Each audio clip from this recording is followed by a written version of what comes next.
the press con, we would like to introduce, of course, with the director and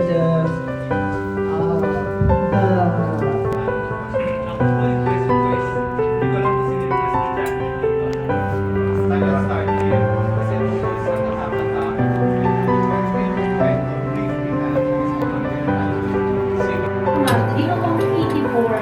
Graduating ako. So, napakasakit sa akin, hindi ako nakapasok. Kasi busy yung ito. Parang alaga-alaga.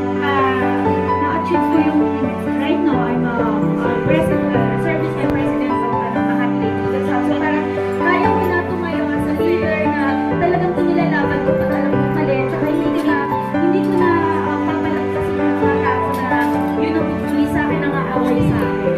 Kaya yun.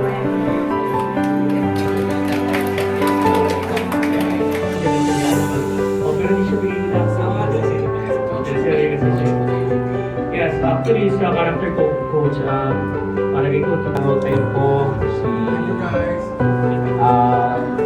Cinema Bravo,